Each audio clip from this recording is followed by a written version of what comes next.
എല്ലാവർക്കും നമസ്കാരം. First of all happy Onam. Welcome to our YouTube channel KA19 to KL14. ഞാൻ ഇന്നലെ ഒരു കന്നഡ സിനിമ കണ്ടതാ, ഏഴുമലൈ.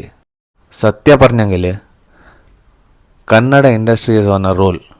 Last month Su from So പറഞ്ഞ ഒരു സിനിമ റിലീസായി. 125 crores പ്ലസ് കളക്ഷൻ ആയിട്ട് ഇപ്പോൾ റിലീസായ സിനിമ ഏഴുമലൈ.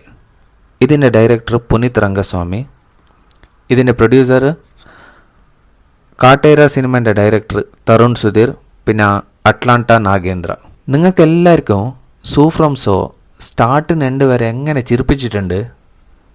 ഏഴുമലയിൽ സ്റ്റാർട്ടിന് എൻഡ് വരെ ഒരു edge of the seat thriller plus ഒരു ലവ് സ്റ്റോറി കൂടിയാണ്. ഈ സിനിമേൻ്റെ കഥ ഞാൻ ചെറുതായിട്ട് നിങ്ങൾക്ക് പറയാം.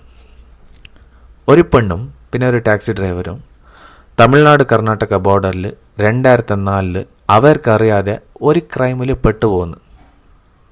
പിന്നെ എന്തെല്ലാമാണ് അതന്നെ കഥ. ഈ സിനിമയുടെ പ്ലസ് പോയിന്റ് എന്താണെന്ന് പറഞ്ഞാൽ അതിൻ്റെ സ്ക്രീൻ പ്ലേ ഫസ്റ്റിന് എൻഡ് വരെ ഒറ്റ ഒരു ഡൾ മൊമെൻറ്റും ഇല്ല.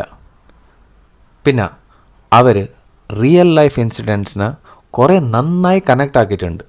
എനിക്ക് ഈ സിനിമ മുങ്കാറ് മഴ പിന്നെ ദിയ കഴിഞ്ഞ പിന്നെ കന്നഡത്തിൽ ഇഷ്ടമായ ഒരു ബ്യൂട്ടിഫുൾ ലവ് സ്റ്റോറി, അതും with the edge of the seat thriller experience.